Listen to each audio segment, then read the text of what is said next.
que dela comerdes, no dia certamente morrereis. O homem comeu e não morreu no dia. Fisicamente não. Eu posso provar. Gênesis capítulo 5, versículo 5. Adão viveu 930 anos. Ele saiu, foi expulso do jardim, gerou filhos, filhas. Ele não morreu no dia fisicamente, ele morreu espiritualmente. Porque o pecado deixa o homem num estado de morte espiritual. Eu vou provar. E eu vou provar pelas Escrituras. Efésios 2. Em Efésios 2, diz que a nossa vida passada, no tempo em que vivíamos no pecado, vivíamos mortos, e que Deus nos vivificou em Cristo. Falando sobre a mulher que vive nos deleites carnais, Paulo disse na primeira carta de Timóteo, capítulo 5, versículo 6: a que vive em deleite está morta. Essa é a morte espiritual.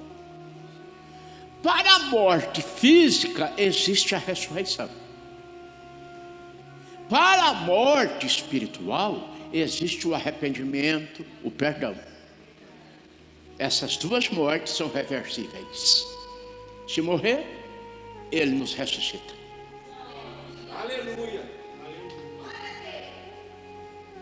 Se morrer espiritualmente pelo pecado, o arrependimento faz com que a situação seja revertida e Ele nos vivifica em Cristo.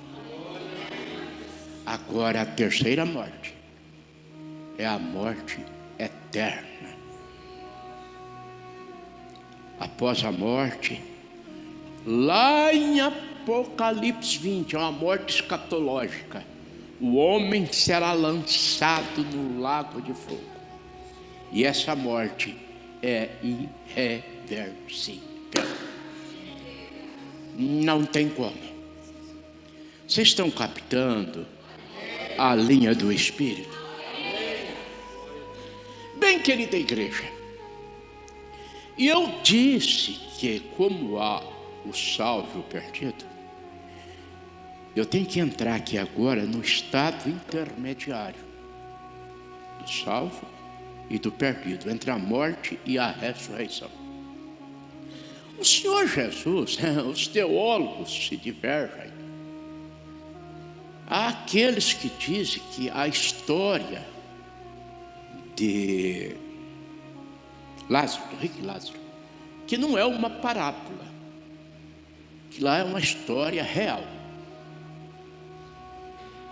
Argumentam eles que as parábolas não se citava nome, e no entanto ali cita-se o nome de Abraão, o nome de Moisés, o nome de Lázaro.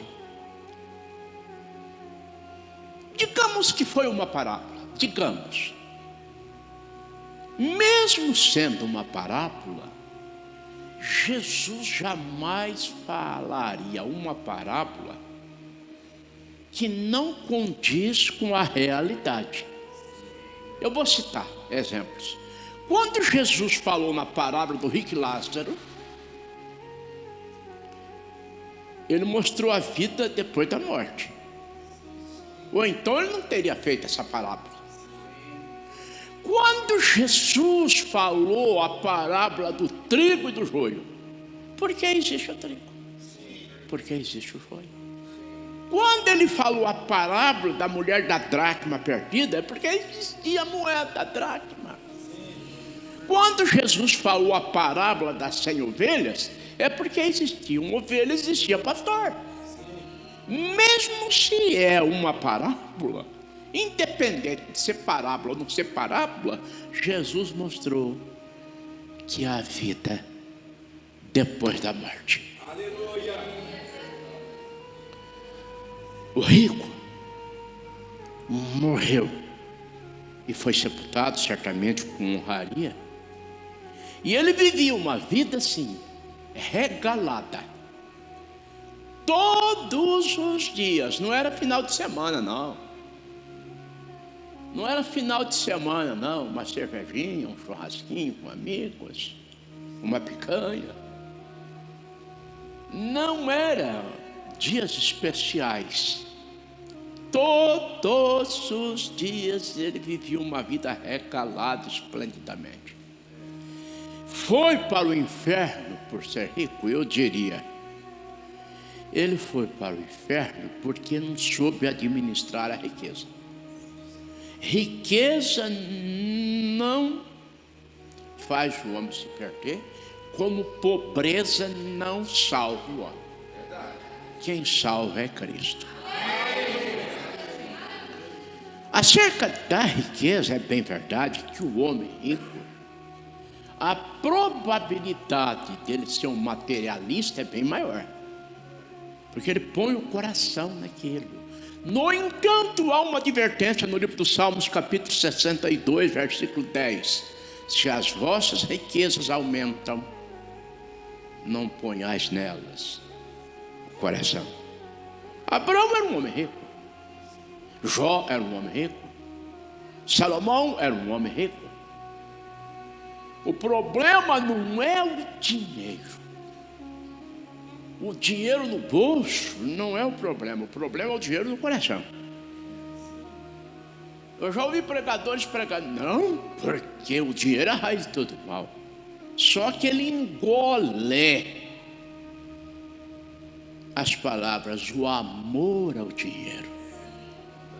O dinheiro é bom quando você usa ele, e não quando ele te usa. E a Escritura fala que aquele homem, ao morrer, foi para o Hades. Hades, no grego, é a região dos perdidos. No Velho Testamento era Seol. Repito, região dos perdidos. E ele estava num estado de consciência. Ele lembrou até da sua casa paterna. Como que ficam os moralistas dizendo que a alma fica inconsciente? Ele lembrou da sua casa paterna. Ele fez até um pedido para o pai Abraão, que mandasse que um dos mortos ressuscitasse e fosse até a sua casa paterna, porque ele tinha mais 5 irmãos, para que os mesmos fossem.